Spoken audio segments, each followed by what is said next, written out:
Okay, so Joe, this is our first soundbite recording of 2026. And in the past, we've come up with topics that we think would be helpful for solopreneurs. We've gone through the book, and a lot of our sound bites from Q3, Q4 last year have been around solopreneur business for dummies. And now we have been getting a lot of questions, and we work with a lot of solopreneurs. And for our soundbite episodes moving forward, the ones that we launch on Thursdays, we are going to be answering specific questions that solopreneurs have time and time again. And so for today, one of the questions we get all the time is, how should I price my services? How should I price my product? And we've talked about in other episodes, but let's just speak to it directly today. Joe, you are I don't want to say guru, but you are. Yeah, that would be too strong. That would be too strong. Guru's a little overkill. But this is kind of a realm. You wrote about this. This is one of the chapters you wrote about in the book. So do you want to start things off? Yeah. I mean, it's a pain point for anybody getting started, or even people that are up and running for a while and say, am I charging enough? And it's hard because, one of the things about solopreneurs that I didn't expect, but turned out to be true, is that they're really nice people mostly. And the problem with being a nice person is that you want to be nice to people, and people start feeling greedy about charging too much money and that kind of thing. And that really isn't the right way to think about this. It's really about fairness.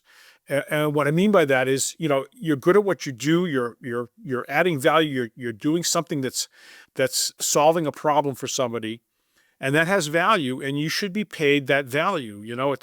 It's not a function of a certain, rate per hour, that's right or wrong. It's really looking at what you do, what you've put into getting good at what you do, and what value it adds to people, and charging fairly. So we can just start this off by saying this is about fairness, not about greed, and it's not about just being nice to people.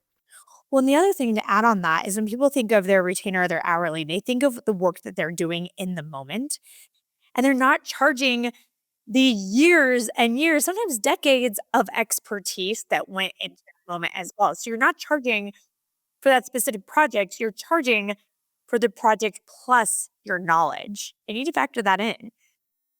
There's an old joke about I think it was like a ship engine or something, and they couldn't get it to work right. So this guy says, "Look, I can fix it for you, but it's going to cost $15,000." I said, "That's fine, just do it." So the guy comes in, he's got a hammer, he walks around, bangs on the engine at one spot, walks over another spot, bangs on that at that part, and the engine works fine. And they said, "Well," he said, "and that's $15,000." They said, $15,000, it's only took you 3 minutes. And he goes, "You're not paying me for the 3 minutes. You're paying me for all the time that I spent learning where to hit the hammer." Yeah.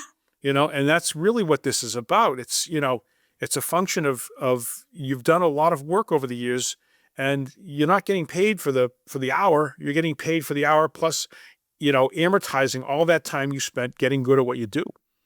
Well, and I think a lot of the time people have imposter syndrome when it comes to pricing their services. And within our community, we have these things called Monday meetups. And we had one today, and this conversation just seems relevant, where you may not seem like, you may just be getting started, and you may not feel ready to be the quote unquote expert in your field. And maybe amongst your peers, you're not. But for your ideal clients, you are.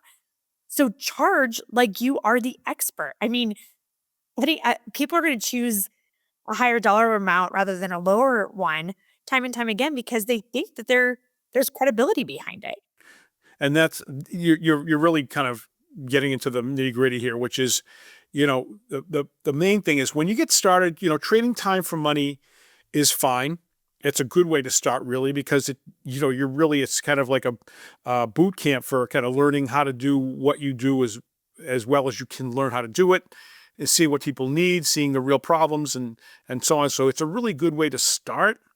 But that mindset shift you talked about of, looking at all the stuff that went into learning how to do what you do, you gotta consider that, right? And so when you get going, you might be charging less just to get some work, but there's a risk here Um, you don't want to be the low price leader. Okay. There's this temptation to say, well, I'm, half the price of those other people. But what you're going to do is you're going to attract the wrong kind of client, right? You're going to get people that we used to call them bottom feeders, which isn't very nice, but it's the idea is they want something cheap. And a lot of times they want a lot for very little money. So they're not even like your best clients in terms of being easy on you. And so you need people that come in with respect for you and respect for your value, or you're gonna be miserable. Is that Well, you know what I'm saying? yeah, and if you take on all these people that are paying the lowest price, you need to take on a lot of them to make the income you want to make, and then you're just going to face burnout. So why not Right. filter and find the people that really value your services, get fewer of them, protect your personal time, and charge a higher price? Oh, do you remember Amy Rosdahl? We had her on the podcast. I must have been a year ago at least. Joe, I And use Amy all the time. It is so funny you say that because she had some sound bites from that episode that I repeat in my mind often. Anyway, I digress. But yes. But yeah, but she suggested that if you're like a typical kind of consultant, somebody that comes out of corporate, has some skill set, and goes out, she says the average charge $150 an hour when they get started. That's information's a little bit old, not too old. Um, it sounds reasonable to me, but it's probably a lot higher than a lot of people are thinking when they're coming out and looking at doing something like coaching or some consulting or something, contracting. But that's what she argued is that $150 an hour if you're working for somebody a few hours a week, that is not unreasonable to charge that because you've got to basically get into the mindset of working for them, and you're not doing 40 hours or 30 hours or something. You're doing a few hours a week with different clients. $150 an hour isn't crazy. Because, yeah, if you're doing, let's say, contracted for 5 hours a week, I mean, that, yeah, it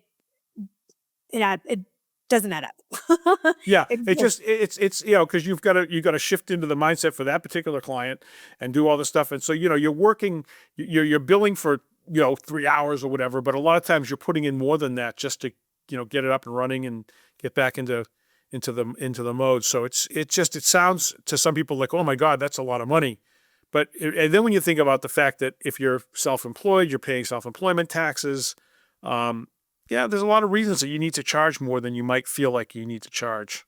Well, and the other thing is your clients may not often know. I mean, they're hiring you for reasons. They may not know how long things actually take, how much time. So when you stop charging hour for hour and end up in retainer or whatever, again with this Monday meetup, we had a solopreneur say that he quoted that it would take 2 months to get this project done, and it took him 8 days. And so he under promised, over delivered by a long shot, but still like pocketed that money because he still priced it for the value and the outcome, not the time and effort that went into it. Yeah. Another thing that can help to get your prices up and to charge more, and I know we're talking about figuring out how to price, but this is something you really do want to do, and we say it all the time for everything, is niching down, right? If I come in and go, I'm a writer, and I'll write stuff for you, well, okay. But if I come in and say, I'm, let's say, I write really killer copy for fintech SaaS products, landing pages that convert twice what anybody else does. Well, now if some fintech company needs somebody to do some copywriting, they look at me and go, "Well, I'll pay for that." You know, this person obviously knows my business and is good at talking to my potential clients, and I'd rather pay more for that. So that niching down makes you a lot more attractive than being a generalist. Yep, absolutely. Well, I think we covered everything I wanted to say. Do you have anything else you want to add? Well, I think it's important to think of pricing not as a decision, a one-time decision, but as a process, right? When you start off, you're probably going to charge a little less. you're probably going to work hourly. And then as you grow, maybe you move to retainer, some kind of retainer model or a project-based model.